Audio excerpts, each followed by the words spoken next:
ಎಲ್ಲರಿಗೂ ನಮಸ್ಕಾರಗಳು. ನಾನು ಸಾವಿತ್ರಿ ಅಂತ. ದ್ವಿತೀಯ PUC ದೀರ್ಘಗದ್ಯದ 2 ಅಂಕದ ಪ್ರಶ್ನೆಗಳು ನಿಮಗಾಗಿ. ನಿನ್ನೆ ದಿವಸ 12ನೇ ಪ್ರಶ್ನೆಗೆ ನಾನು ಸ್ವಲ್ಪ ನಿಲ್ಲಿಸಿದ್ದೆ. ಈಗ ಅದರ ಮುಂದಿನ ಪ್ರಶ್ನೋತ್ತರಗಳನ್ನು ನಿಮ್ಮ ಮುಂದೆ ಪ್ರಸ್ತುತಪಡಿಸುತ್ತಿದ್ದೇನೆ. ವಿದ್ಯಾರ್ಥಿಗಳೇ, 12ನೇ ಪ್ರಶ್ನೆ, ಜಬ್ಬಾರ್ ನಿರೂಪಕರಿಗೆ ಅಂಚೆ ವಿಲೇವಾರಿ ಬಗ್ಗೆ ಅಸಡ್ಡೆಯಿಂದ ಏನು ಹೇಳಿದ ಅಂತ.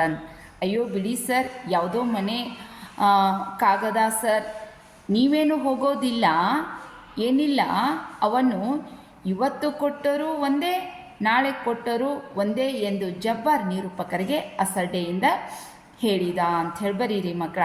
13ನೇ ಪ್ರಶ್ನೆ, ನಾಯಿ ಕಚ್ಚಿದ್ದೆಲ್ಲಿ ಎಂದಾಗ ಜಬ್ಬಾರ್ ಇರುಸು ಮುರುಸಿನಿಂದ ಏನು ಹೇಳಿದನು? ಇದಕ್ಕೆ ಉತ್ತರ, ಹೋಗಲಿ ಬಿಡಿ, ಅದು ಬೀದಿಲಿ ತೋರಿಸೋ ಹಾಗಿಲ್ಲ, ನನಗದು ಅಂತಹ ಜಾಗದಲ್ಲಿ ಕಚ್ಚಿದೆ, ಪ್ಯಾಂಟ್ ಬಿಚ್ಚಬೇಕಾಗುತ್ತದೆ ಎಂದು ಇರುಸು ಮುರುಸಿನಿಂದ ದನಿ ತಗ್ಗಿಸಿ ಹೇಳಿದ ಅಂತ. 14ನೇ ಪ್ರಶ್ನೆ, ಹುಚ್ಚು ನಾಯಿಗಳು ಆಸ್ಪತ್ರೆಯಲ್ಲಿ ಹೇಗೆ ವರ್ತಿಸುತ್ತವೆ ಎಂದು ಪುಟ್ಟಯ್ಯ ಹೇಳಿದನು? ಇದಕ್ಕುತ್ತರ, ಹುಚ್ಚು ನಾಯಿ ಹತ್ರ ಧೈರ್ಯದ ಪ್ರಶ್ನೆಯೇ ಬರಲ್ಲ, ಅವಕ್ಕೆ ತಲೆ ಕೆಟ್ಟು ಕಂಡದ್ದಕ್ಕೆಲ್ಲ ಕಚ್ಚುತ್ತವೆ ಅಷ್ಟೇ. ಆಸ್ಪತ್ರೆಗೆ ತಗೊಂಡು ಬಂದವನ್ನ ನೋಡಿದ್ದೀನಲ್ಲ, ಮೇಜು ಕುರ್ಚಿ ಕಾಲಿಗೆಲ್ಲ ಕಚ್ಚುತ್ತವೆ ಎಂದು ಹುಚ್ಚು ನಾಯಿಗಳ ವರ್ತನೆಗಳ ಬಗ್ಗೆ ಪುಟ್ಟಯ್ಯ ಹೇಳಿದನು ಅಂತಂದು ಬರೀರಿ ಮಕ್ಕಳ.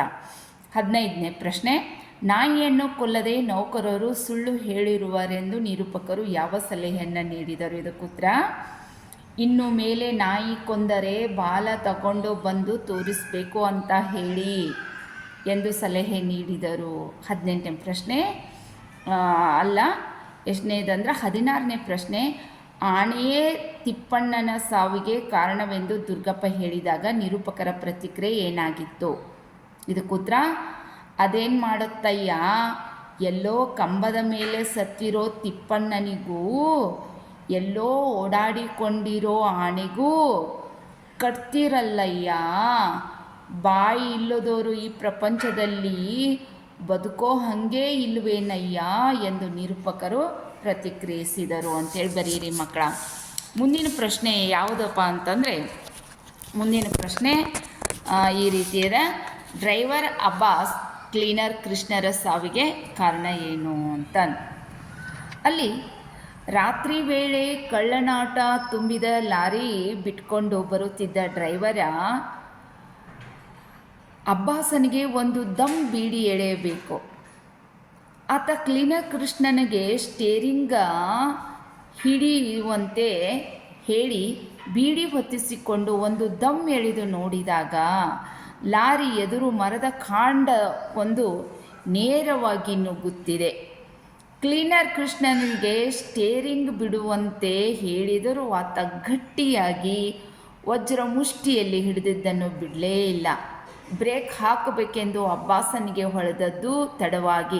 ಅಷ್ಟರಲ್ಲಿ ಲಾರಿ ಮರಕ್ಕೆ ಡಿಕ್ಕಿ ಹೊಡೆದು ಮರದ ದಿಮ್ಮಿಗಳೆಲ್ಲವೂ ಮರಕ್ಕೂ ನಡುವೆ ಸಿಕ್ಕಿದ ಡ್ರೈವರ್ ಮತ್ತು ಕ್ಲೀನರು ಸ್ಥಳದಲ್ಲಿಯೇ ಮೃತಪಟ್ಟರು.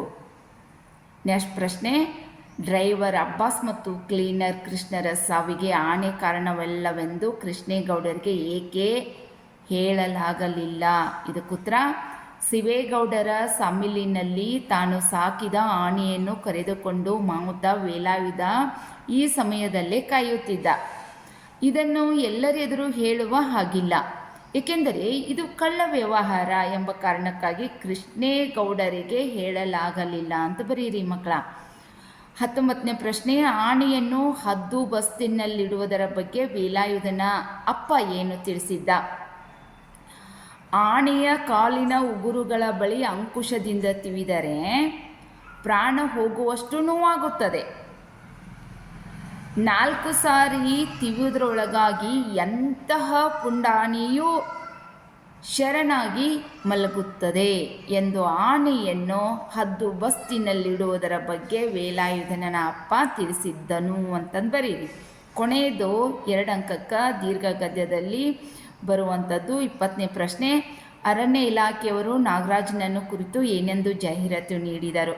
ಅರಣ್ಯ ಇಲಾಖೆಯವರು ಪತ್ರಿಕೆಗಳಲ್ಲಿ ನಾಗರಾಜನ ಫೋಟೋ ಕೊಟ್ಟು ಮನೆಯವರು, ಮೇಲಾಧಿಕಾರಿಗಳು ಹಾಗೂ ಊರಿನ ಜನರೆಲ್ಲ ನಿನ್ನದೇ ನಿರೀಕ್ಷೆಯಲ್ಲಿದ್ದಾರೆಂದು, ನಿನ್ನ ವಿರುದ್ಧ ಯಾವುದೇ ಕ್ರಮ, ಶೋಕಾಸ್ ನೋಟಿಸು ಅಥವಾ ತನಿಖೆ ನಡೆಸುವುದಿಲ್ಲವೆಂದು, ಈ ಮನವಿ ನೋಡಿದ ಕೂಡಲೇ ಎಲ್ಲಿದ್ದರೂ ಹಿಂದಿರುಗಿ ಬರಬೇಕು ಎಂದು ಜಾಹೀರಾತನ್ನು ನೀಡಿದರು ಅಂತಂದು ಬರೀರಿ ಮಕ್ಕಳ.